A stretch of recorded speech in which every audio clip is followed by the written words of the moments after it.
O Mundial de Motovelocidade vivia uma fase excelente em matéria de disputas e comunicação com o público.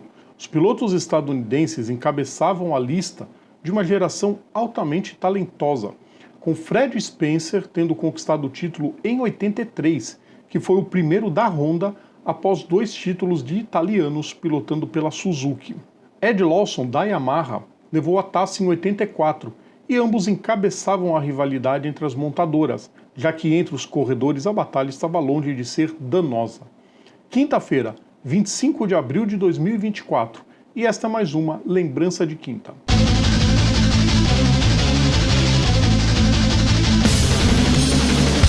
Salve a todos os nossos ouvintes, salve a todos os nossos seguidores, sejam todas e todos bem-vindos mais uma vez. Eu sou o Rodrigo Vilela, hoje é dia de TBT, é dia de Lembrança de Quinta, vamos recordar mais um momento clássico das pistas. Antes de começar, quero pedir para vocês, deixem o like nos nossos vídeos, compartilhem nosso conteúdo, inscrevam-se no nosso canal e ativem as notificações para ajudar bastante a gente. Nada mais aguardado então do que mais um capítulo dessa rivalidade entre Honda e Yamaha, que seria o ano de 85. Na Marlboro Yamaha, Lawson teria Raymond Roche, terceiro colocado em 84, como seu novo companheiro de equipe, enquanto a Honda era, digamos, dividida em 3 times, todas com patrocínio da Reutemann. Spencer seria o único da nomenclatura HRC, enquanto Red Mamola estava com sua própria estrutura e Ron Haslam e Wayne Gardner eram do braço britânico da equipe. A Suzuki não tinha mais Barry Sheene, que se aposentou ao final da temporada anterior, deixando a Heron apenas com Rob McElnea. Mas na equipe de fábrica, Frank Contini, campeão em 82, teria Cito Pons ao seu lado. O espanhol faria sua estreia nas 500 cilindradas após 2 anos nas 250. Naqueles tempos, era comum que pilotos fossem e voltassem para as classes do Mundial com alguma naturalidade. Muitos pilotavam em 2 delas ao mesmo tempo, algo que ficou proibido durante os anos 80. Um desses pilotos era Christian Sarron, que retornava às 500 depois de disputar algumas provas em 79 e em 81. Não obteve resultados muito expressivos e em 82 desceu para as 250 para ser campeão 2 anos depois. Aliás, vale lembrar que o francês correu de 76 a 90 sempre na mesma equipe, a Sonalto, que para 85 ganhou o patrocínio Master da Gauloises. O ano começou como se esperava. Lawson venceu em Kyalami, tendo Spencer em segundo. Na etapa seguinte, em Jarama, foi Fred quem venceu, deixando seu compatriota atrás. Sarron, sexto na África do Sul, foi ao pódio em terras espanholas e a temporada já demonstrava mesmo o equilíbrio esperado na pré-temporada. A terceira corrida aconteceu na Alemanha, no circuito de Hockenheim. Sim, é isso mesmo, o lendário circuito alemão, com suas longas retas floresta adentro, sediou a etapa do Mundial de Motovelocidade entre 57 e 94, revezando na maioria das vezes com Nürburgring, antes que Sachsenring passasse a ser a sede oficial em 98. Spencer cravou a pole position, tendo Lawson, Roche, Sarron e Haslam na primeira fila, exatamente isso. As filas eram compostas por 5 pilotos naquela época. A primeira Suzuki no grid viria só em 10º, com McElnea. A largada, a época com os pilotos fora de suas motos, literalmente empurrando-as e só depois subindo nelas, viu Haslam disparar na frente na pista ligeiramente molhada, enquanto Lawson e Roche despencaram respectivamente para 8º e 10º. Mike Baldwin caiu logo na primeira curva. Sarron contornou a primeira chicane apenas em 13º. Antes de abrir a segunda volta, Spencer já tinha deixado Haslam para trás, enquanto Sarron iniciou a sua recuperação, tendo se livrado de 4 no primeiro giro. As condições da pista não permitiam nenhum tipo de erro, pois haviam algumas poças pelo traçado. Fred abriu cerca de 6 segundos em apenas 3 voltas e parecia que dominaria por completo, enquanto Lawson se livrou tanto de Mamola quanto do belga Didier de Radigues. Sarron já era o 6º em um ritmo quase igual ao do líder.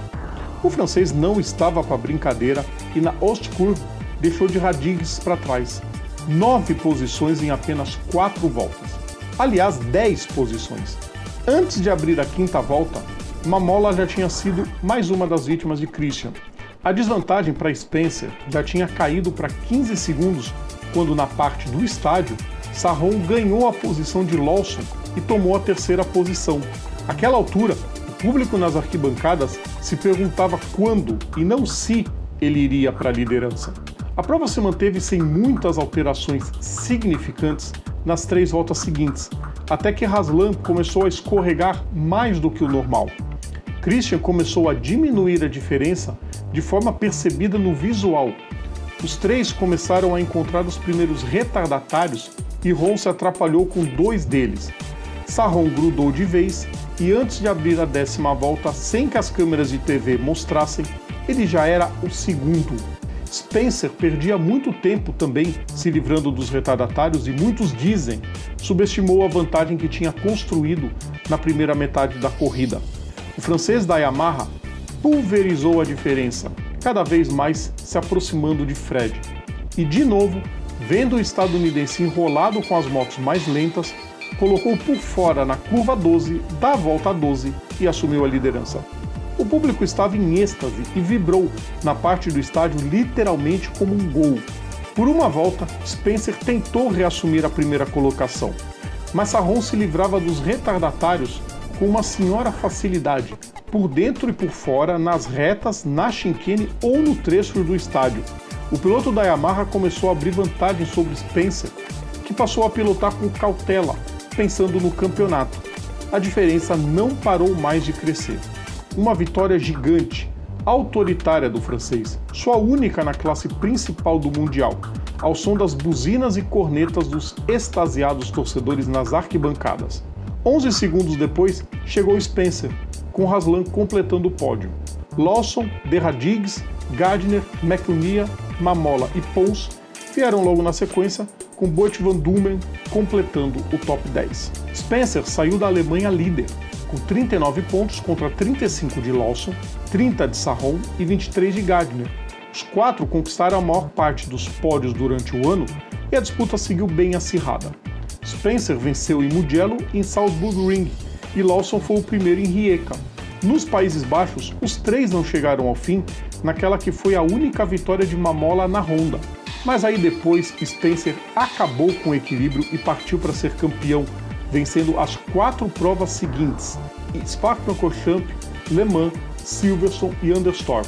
Spencer também foi campeão das 250 cilindradas naquele ano, sendo o último a conseguir a dobradinha. Lawson foi o vice e Sarron fechou numa ótima terceira colocação. O piloto francês seguiria nas 500 cilindradas até encerrar a carreira em 90, tendo obtido mais 13 pódios e repetindo a terceira colocação na tabela em 89, antes de vencer também a Bol d'Or, junto a seu irmão Dominique. Uma carreira bastante digna, em meio a uma das maiores gerações da história da motovelocidade, que teve naquela primavera alemã a sua única aparição na classe principal, no alto do pódio. Claro que eu não me recordo dessa corrida, né? Tive que rever o compacto, achei vídeo no YouTube justamente para falar sobre ela, e me impressionou a facilidade que o Sarron levou a vitória. Porque ele caiu para 13º naquela largada horrenda. Como que tinham coragem? Como tem gente que tem coragem de dizer que tem saudade daqueles tempos da MotoGP? Então, de sacanagem, né? O piloto montado do lado de fora sai empurrando a moto, senta em cima e tenta acelerar. É óbvio que dava confusão, é óbvio que tinha batida, era perigoso pra caramba. Então, saudade nenhuma daquilo. Ele despencou, ele contornou a primeira curva em 13º. E aí ele veio jantando. Todo mundo assumiu a ponta quando faltavam ainda 7 voltas para o fim e abriu 11 segundos para o Spencer. Uma vitória maiúscula. Pena que foi a única dele na MotoGP. Campeão das 250 que foi em 84, merecia muito melhor sorte.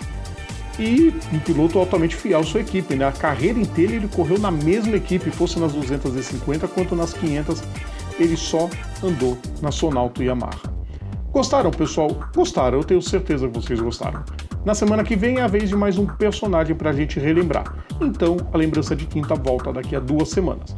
Lembrando sempre, todo o nosso conteúdo tá no YouTube, tá nas plataformas digitais ou então assinando o nosso feed, is.gd/programa Papo Veloz. Sigam também nossas redes sociais, é só procurar a gente por PGM Papo Veloz. Amanhã às 9 da noite tem aquecimento. A gente espera vocês, pessoal. Um grande abraço a todos. Tchau.